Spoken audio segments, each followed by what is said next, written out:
You remember from our previous lecture, so that's going back to Friday here, we started to look at the concept of chemical formulas in ionic compounds.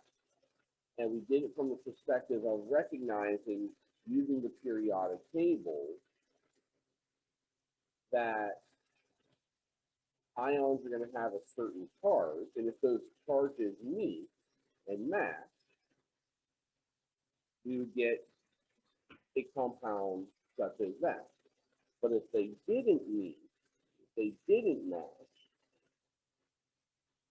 then we were going to have to employ the crisscross method to get the correct chemical formula so that we had charge balance. We ended up doing this for all of the ions, all of the compounds on the slide at the end of Friday's lecture.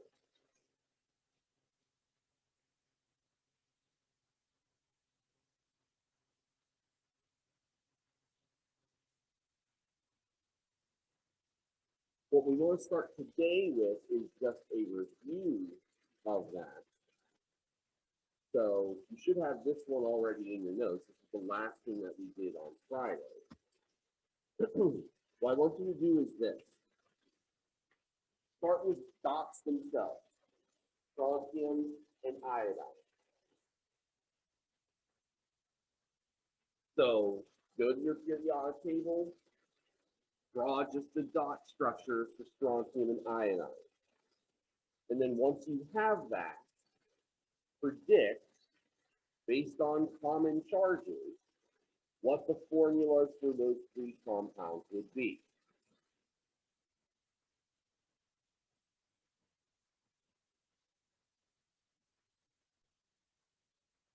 All right, so going back again, we gotta look at our periodic table here. And so if we look at the periodic table, we're going to see that strontium is here in group 2, group 2A. It's going to have 2 valence electrons. So we're going to need to put 2 dots around that strontium. And remember, by rule, those 2 dots have to be separated from each other, because we don't pair any of them up until after we've had all 4 zones filled. And for the iodine, you see iodine's down here in group 7A. So it has 7 valence electrons. And so we really don't have much of a choice about how to arrange those. They're going to arrange themselves 3 sets of pairs and 1 unpaired dot. Now, it didn't ask us this question,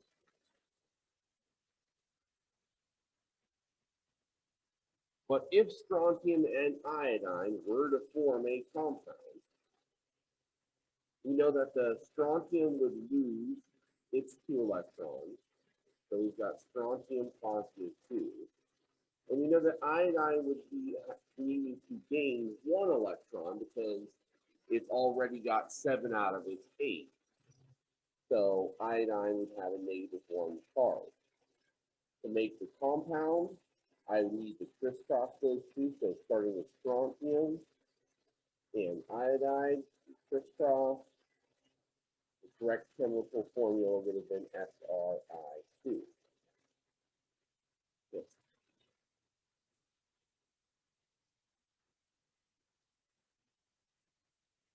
What 2 did I take away? Oh, the 2 electrons? Okay, so remember, the whole basis of bonding is the Octet Move. The Octet Move says that we need to come to the same number of electrons as a noble gas in order to gain stability. So if I look at strontium, strontium's element number 38, its 2 nearest noble gases are xenon, element number 54, and krypton, element number 36. Based on that logic, strontium would either have to gain 16 electrons to end up getting to that noble gas configuration, or it could lose 2. Now, it doesn't take a math genius to figure out that 2 is a lot less than 16. So losing 2 electrons is going to be the easier pathway. That's why those 2 electrons go out. It's easier for metals generally to lose electrons than it is for them to gain, because they are so far away from the noble gases if they act. It's a lot easier for them to subtract. For iodine, similar kind of logic. Iodine could gain 1 electron and be just like xenon, or it could lose 17 electrons and become just like krypton. Again, the balance is clearly in favor of the gaining 1 electron. But since it can only take 1 of the electrons that strontium loses, it needs a second iodine to come in. That's where the charge balance comes in. Strontium needs to lose both of those. Iodine can only take 1 each, so 2 iodines end up taking the job. Now, if you have your periodic tables handy, we can supplement what we already know and what we have to help us predict these charges without going to Lewis dot structures necessarily. So I'm going to go back to my periodic table here. And on your tables, you've already labeled the groups according to the task numbering system here. And we already talked about how this task numbering system predicts the number of valence electrons. That's how we got to the Lewis dot stuff in the first place. Well, we can also use these common columns as predictors for charge, because since the properties here are periodic, everything in the same column is going to have the same predictable charge. Everything in group 1A has that 1 valence electron, and they will all lose that electron to gain stability. So because of that, all of these elements take on +1 charges when they form ions. And similarly, the alkaline earth metals, they have 2 valence electrons. They're going to lose those 2 electrons to gain stability. When they do, a +2 charge will be there. In the boron group, 3 valence electrons, it is easier to lose 3 electrons than gain 5. So lose the 3 they shall. On the flip side, we talked a lot about the halogens. If there's 7 valence electrons, 1 more to get to 8. Well, adding that 1 electron would give them a -1 charge. For the chalcogens, the oxygen group here, 6 valence electrons, 2 away from a noble gas. When it adds those 2, it'll have a -2 charge. And then finally, the nitrogen group, 5 valence electrons, 3 away from the noble gas, a -3 charge will be there. So these periodic properties of charge are pretty consistent, and we can use that to our advantage. Now again, we're ignoring the middle here because when it comes to looking at the electrons in this middle section here, what we find is that these electrons here in the middle don't behave by the same rules and conventions. They actually get added to a lower energy level. It kind of complicates things considerably. That's a general chemistry kind of course thing, if you really want to get deep into that. Now, group 4A. Group 4A, notice we didn't put a charge on it. The reason we didn't put a charge on it is that they tend not to form ions. Yes, there are some compounds that will make carbides, but it's kind of rare that they do. And when they do, they don't behave according to this -4, +4 thing that we might associate it with. What we'll find is that most of the time, these compounds behave covalently.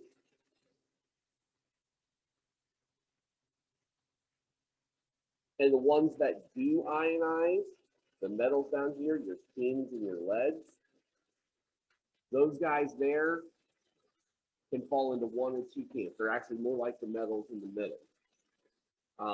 They tend to form either +2 or +4 charges. Again, kind of beyond our scope to really get into the reasons why they do. And then, of course, 8A here will have no charge because they don't bond.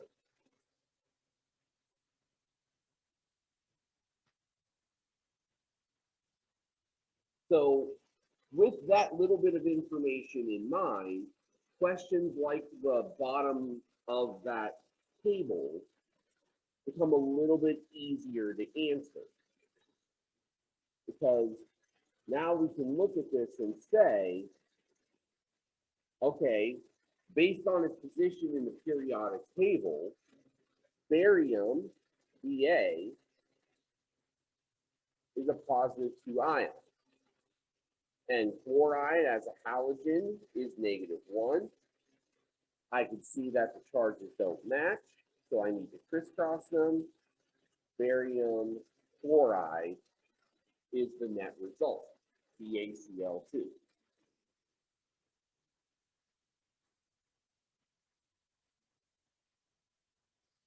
Notice also there is some familial trend here.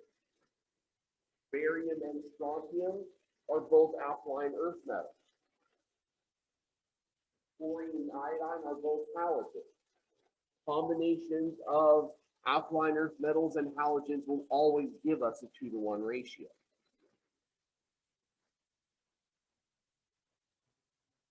For aluminum sulfide, we can now look at the table and say, okay, aluminum's in group 13, group 3A.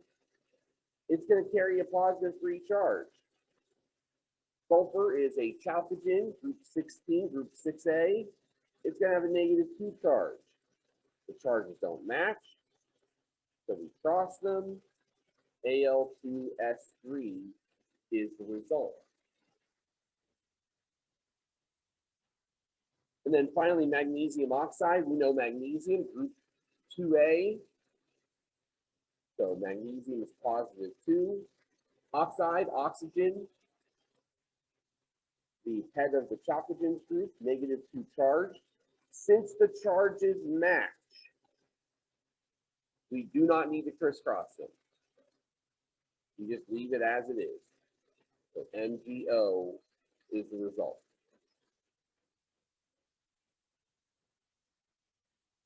So for ionic compounds, it is always the positive ion is first and the negative ion is second.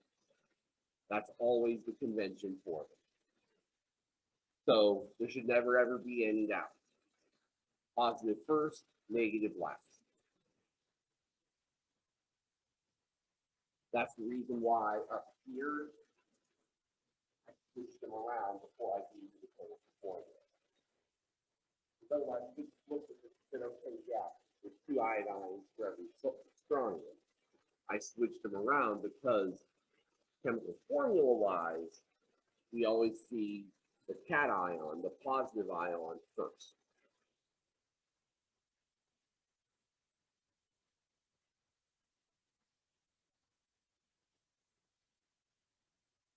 All right, let's switch gears. We were talking about ionic bonding. Now let's talk about covalent bonding. So covalent bonding works by, instead of electrons being transferred, where, like we saw with strontium, the 2 electrons are leaving, or like we saw with the iodine, the extra electrons coming in. What we see in covalent bonding is the attachment of nonmetals to other nonmetals through the sharing of electrons. So what we will see is a sharing of electrons between two elements to help those elements get to their 8th electron. So the good thing for us is that we can rationalize and put together the picture of these combinations using the same Lewis dots that we used in ionic compounds. The only difference is that instead of showing the electrons leaving or coming in, we're basically just going to pair up unpaired electrons between the two elements to get them to come together. So let's get a little bit more into the schematic here. When we identify something as being a shared electron, those shared electrons are counted by both atoms as being present in that set of electrons. So if Tristan and I are going to make a covalent bond, I put my electron in, he puts his electron in, and now we both count those two electrons as our own. Depending upon the circumstances and what is needed, atoms can share pairs of electrons up to 6 electrons. So they can share 2 electrons. We call that a single bond. They can share 4 electrons. We call that a double bond. Or they can share 6 electrons. We call that a triple bond. Now, whether they choose to share 2, 4, or 6, whether they choose to do a single, double, or triple bond, depends upon the needs of the atoms themselves. So, again, let's come back to the halogens, because the halogens are the most reactive. They have 7 valence electrons. They only have need for 1 more. So the likelihood of a halogen making a double bond or a triple bond is extremely low, because to share that many extra electrons, you get it over that required number of 8.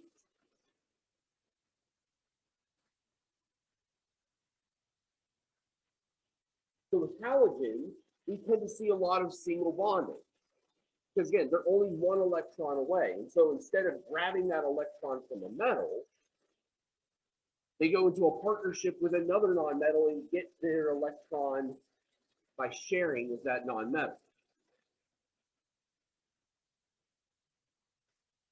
As we move outward from the halogens to the chalcogens, the oxygen group, and the nitrogen group, and the carbon group, the variation that exists becomes more. Because as you have more unpaired electrons, as you have more need for electrons, the variety of things that you can do to fill that need becomes greater. Yes.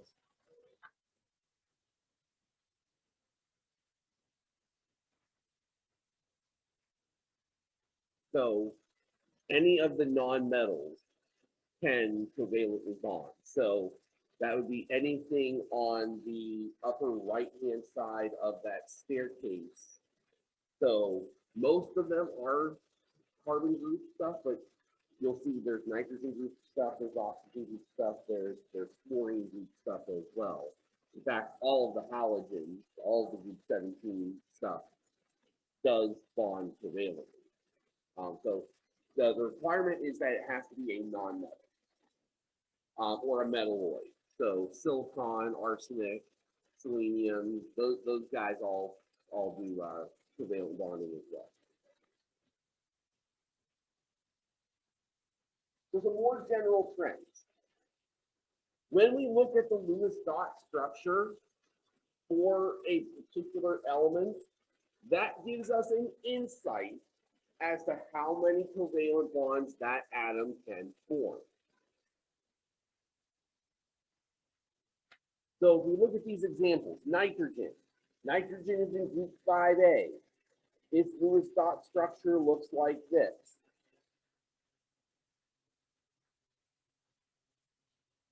We can see that nitrogen contains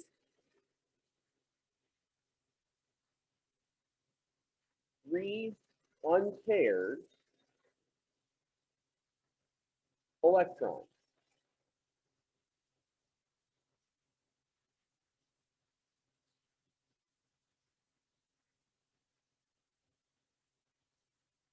And that means that it has the capability of forming 3 covalent bonds as a result. Now it can do that in any combination. So it could make a triple bond. That would use all 3 of those unpaired electrons. It could make a double bond and a single bond. That would use all 3 of those. It could make 3 single bonds. So any combination that it wanted to do to use up those unpaired electrons and pair them with something else, it could do. Silicon, on the other hand, silicon is in the carbon group, group 4A, 4 unpaired electrons. So because we have 4 unpaired electrons here, we have the capability to make 4 covalent bonds. The covalent bonds that we can make can come in any combination. We can have 4 single bonds. We can have 2 double bonds. We can have a triple bond and a single bond. We can have a double bond and 2 single bonds. Any combination of bonds that gets us to 4, perfectly allowable with silicon. And so, as I was saying, as we get further away from the noble gas, the variety of things that can happen increases.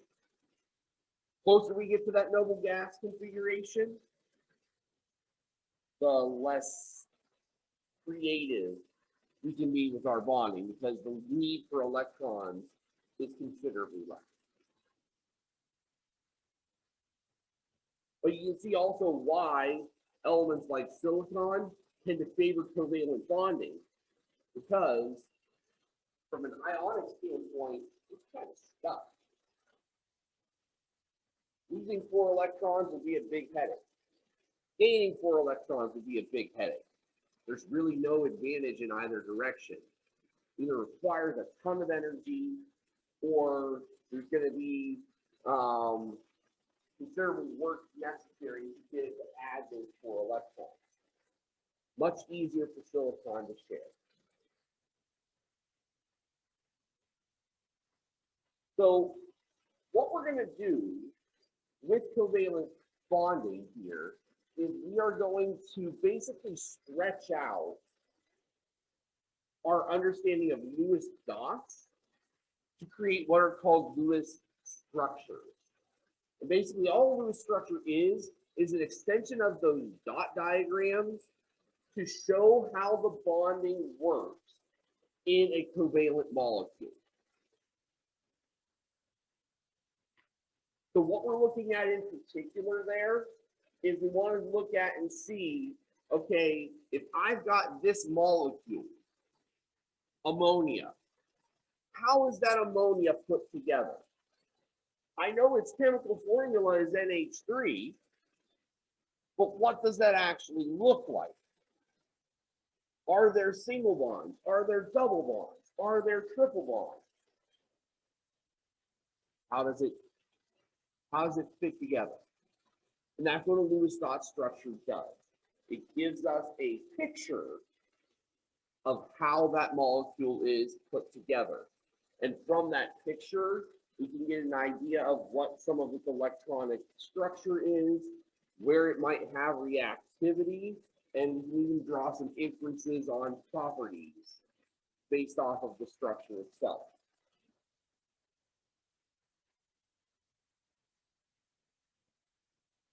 So the real question in front of us is, well, how do we go about doing it? How do I take this structure of dots and turn it into a cohesive molecule? And there is a process for that. And the process is relatively simple.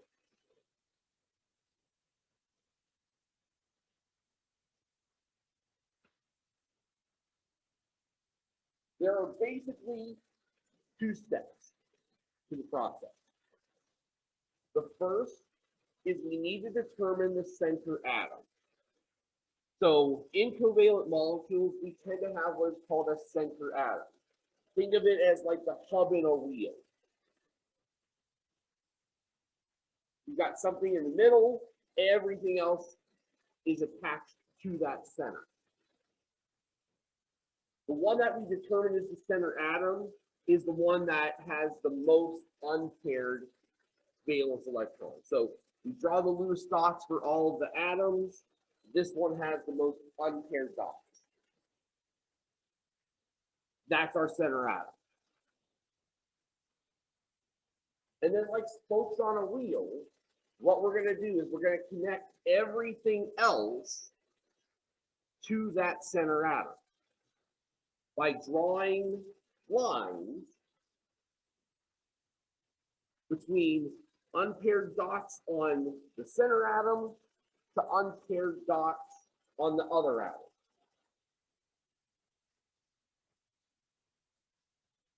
If we do this correctly, two things will happen. First of all of our unpaired dots should get paired up. And the second thing is that we should have all of our elements now in alignment with the octet rule. So if I count up all of the dots plus all of the electrons in the bonds, I should be getting 8s everywhere, with the exception of hydrogen, which would only have a 2. Remember, hydrogen, because it's in that first period, there are only 2 elements in that period, hydrogen and helium. So hydrogen has 1 electron, helium has 2. That means that hydrogen only needs 1 electron to get to a noble gas state. So as a result, hydrogen either gains an electron, loses an electron, or shares an electron to become stable.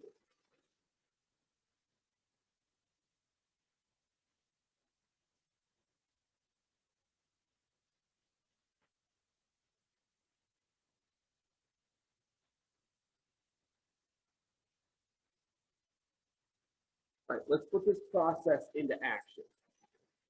I've got 3 compounds here: carbon dioxide, methylene chloride, and hydrogen. Now, following our process, it should be relatively easy for us to create structures for these if we draw the correct dots. So I've got a carbon, and I've got 2 oxygens.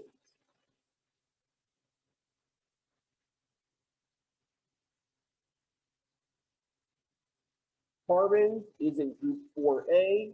It has 4 valence electrons. Oxygen is in group 6A. It has 6 valence electrons.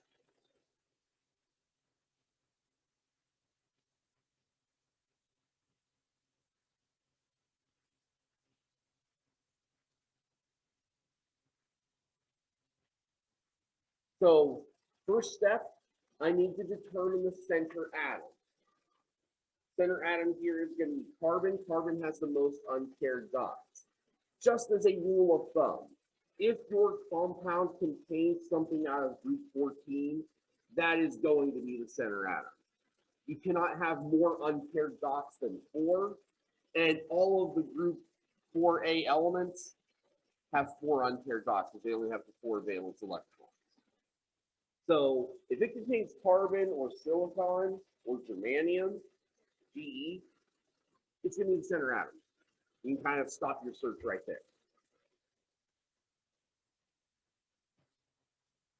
Now that I have established carbon as the middle, I'm going to draw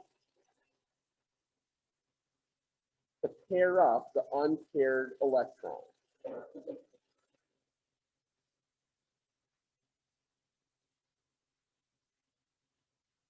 So I can see that each carbon is going to get a double bond with oxygen. All that's left to do now is clean it up a little bit.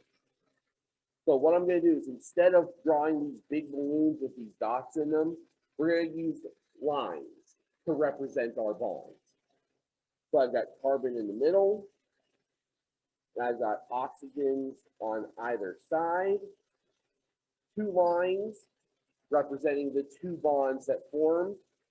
And I can see that each oxygen, after all the bonding is done, still has four unpaired, or excuse me, not unpaired, four dots around it. Those dots are not part of the sharing, but are still part of the oxygen. And lo and behold, if I count it up,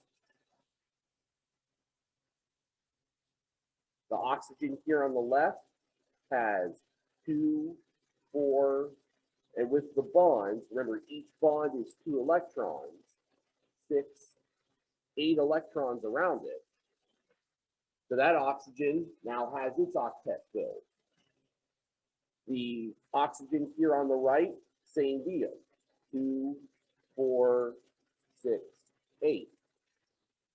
That oxygen has been completely filled.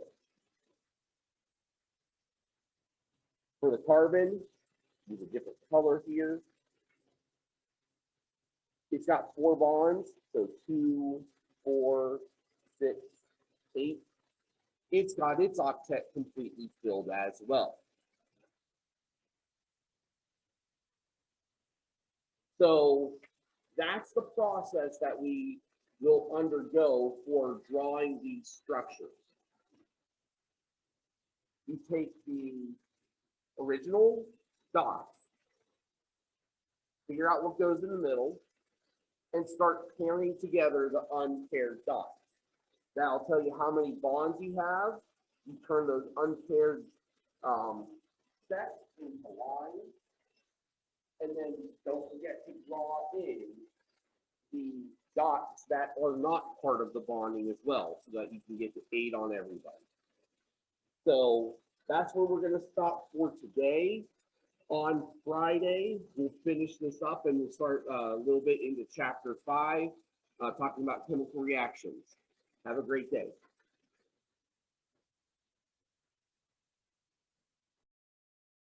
We ended here last time.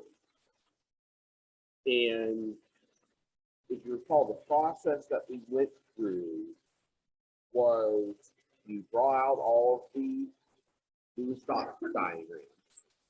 And then you just start pairing together the unpaired electrons in those atoms to get the compound that you're looking for. And then rather than presenting this big balloon mess, we clean it up, putting in single lines for each bond. So if you look at this second example then, we've got methylene chloride, we've got a carbon. So remember we said before, anytime we have anything in group 14, group 4A, we know that's going to be our center atom. Let's go ahead and put that right in the middle right now. And we also have hydrogens. Hydrogens are in group 1, so they've got 1 dot. And we've got chlorines, which are in group 7A, so they would have 7 dots.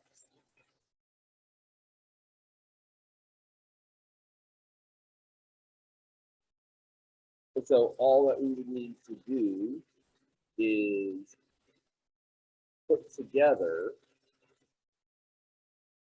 the unpaired dots from carbon, the unpaired dots of everything else. Those unpaired dots are going to become bonds. So I've got carbon in the middle. I've got chlorine atoms and hydrogen atoms poked around that like spokes on a wheel.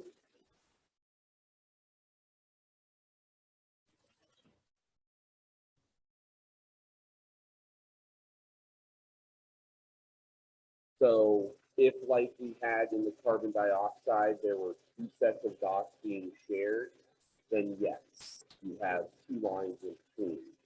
In this case, we only have one set of dots being shared, so it would be just one line.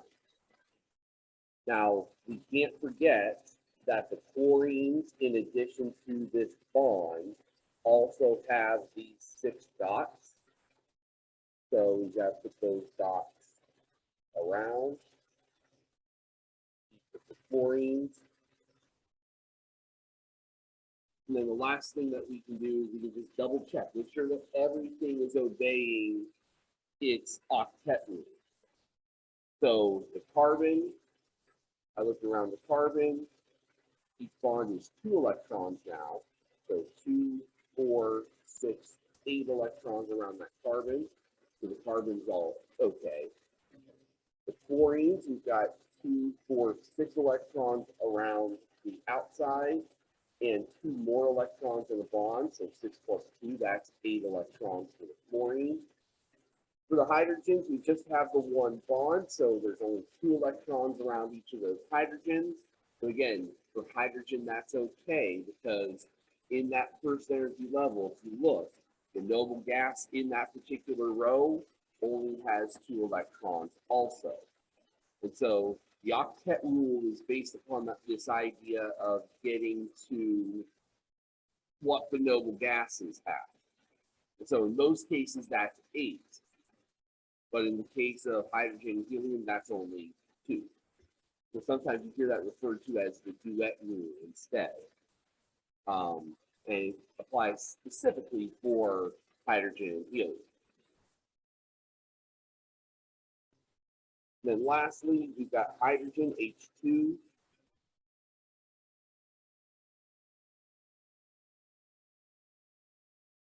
In molecules like this, where there are only 2 atoms, there is no center atom.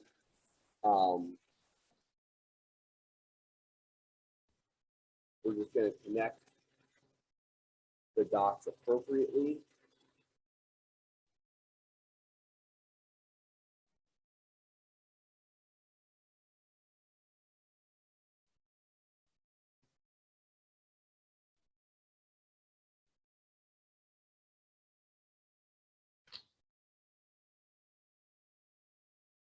So atomic hydrogen does exist in certain circumstances, but it is far more stable in its molecular state here. And actually, we will find that this is the case for a series of what we call diatomic elements. And that would include hydrogen, nitrogen, oxygen, fluorine, chlorine, bromine, iodine. These 7 elements will actually just pair up their unpaired electrons with each other and form molecules rather than stay in their atomic states.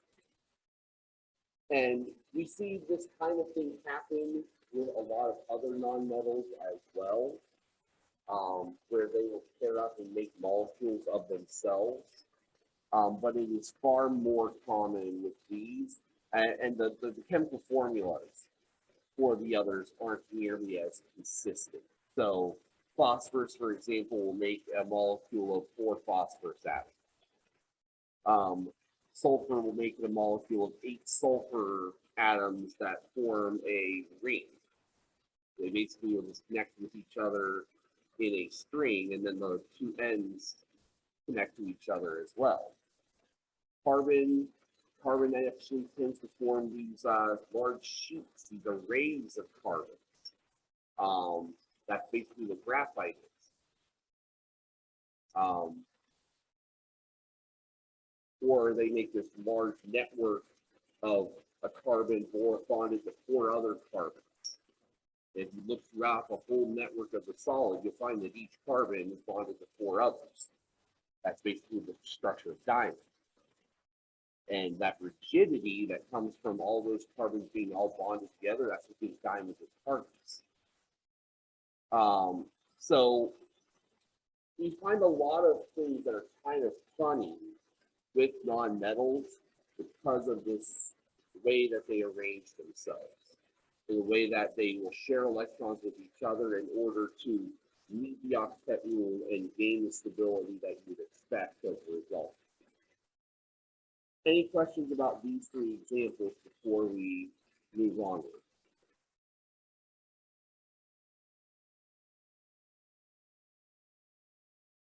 All right, so I want to give you a moment here. Try to do these 4 compounds, just write them out on your paper somewhere. Please be advised, this first compound is not Ci2, it is chlorine Cl, and there are 2 of them. So make sure that you try to draw the correct structure. There will be no leftover unpaired electrons. Draw Ci2, there will be unpaired electrons left over. It won't make any sense. So go ahead and take a few minutes, start working on that. I'll try to come around and see how you're doing.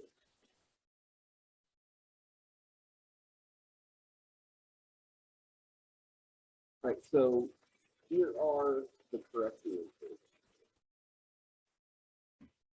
Okay, looks like for the most part you guys get it. The only real corrections I had to make were, just making sure that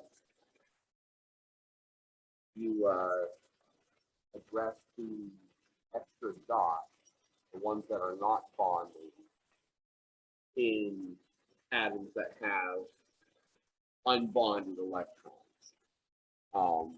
Aside from that, that was, you guys happy, you guys got it. Any questions about this before we kind of close up here? All right, so chemically speaking then, what do we know about ionic compounds and covalent compounds that are different from each other? How can we kind of tell them apart from a chemical and physical standpoint, not just based on their chemical formula? Well, the ionic compounds, that attraction that exists because of those charged particles, that's a strong attraction. And because of that strong attraction, the properties that we see physically are considerable. High melting points. They're close together. They're going to be well attracted to each other. So it's hard to separate them into a state that allows that rigidity to relax a little bit. High boiling point. Because they are charged just like polar molecules, you see their solubility in water. These substances do not tend to be flammable. They're good conductors of electricity when the ions are free to move. So if they are in the liquid state, they will conduct electricity well. If they are in solution, they will conduct electricity well. So for all those reasons, they tend to be solids at room temperature. You usually have to raise their temperature considerably just to get them to melt. Now there's some exceptions in there, but generally speaking, they are solid materials. Covalent compounds, on the other hand, These are substances that pretty much have the opposite perspective. Their bonds are not nearly as strong as ionic bonds. They're easier to break. And so what we see is that their attachments to each other are lower and their reactivity is higher because of that weakness of their attraction. So in terms of melting and boiling, they have lower melting points, lower boiling points. There are some covalent molecules that are polar in nature and will dissolve in water, but the majority do not. Those same substances tend to have a lot of flammability characteristics. Again, goes to that overall idea of stability or lack thereof. When we melt these compounds, there's no charges available, so they don't conduct electricity. If we dissolve them in water, they tend not to conduct much electricity there either.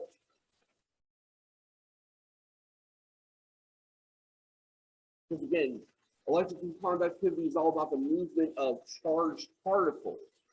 There are no charged particles. There's not going to be any conductive property. Now, and again, for all of these reasons, that low association, you tend to see them more in the gas phase. You tend to see them more in the liquid phase. The solids that do exist at room temperature are very easily melted. So very contrasting styles here. Ionic compounds, very strongly attracted to themselves, strong attractions between the positive ions and the negative ions. And for those reasons, we get all of those properties there. Covalent compounds, the bonds are considerably weaker within the molecule, and it's a lot harder for the individual molecules to attract other molecules. And because of that, you get lower properties as a result.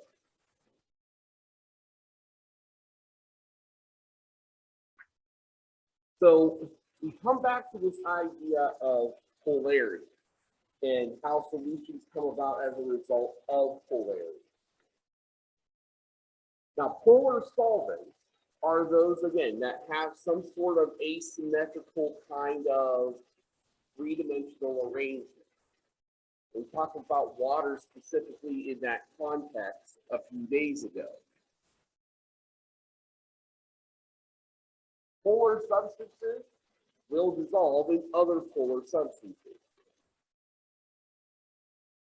but they will not dissolve in non-polar substances. Made mention of this principle before, I'll say it again. What we're talking about here is something called light dissolved light. If you have a substance that dissolves in another substance, those two substances have similar polarities.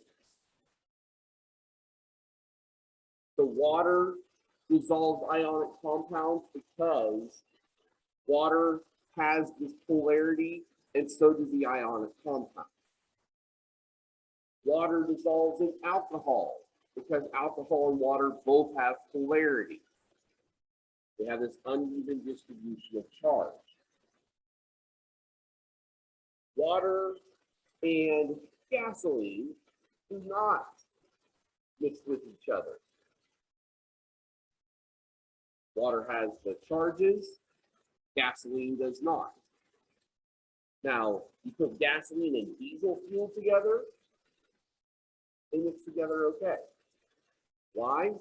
They're both nonpolar. So nonpolar substances will dissolve in other nonpolar substances, but we don't see any mixing of the two groups.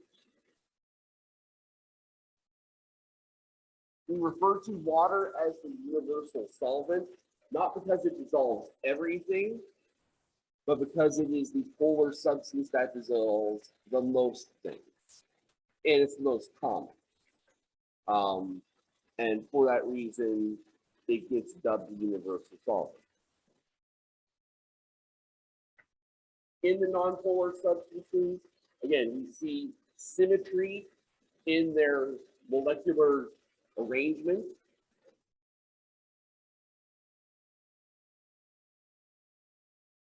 Once again, light dissolves light gets applied here as well. Those nonpolar substances will dissolve in other nonpolar substances, but not in polar substances. So the example that they give here is benzene and hexane. Those are two common organic solvents. Again, I gave you the example of diesel and gasoline. Both of those will similarly will mix.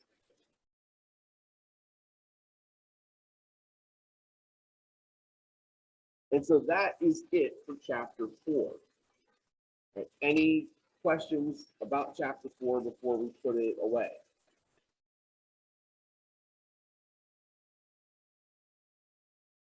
All right, great.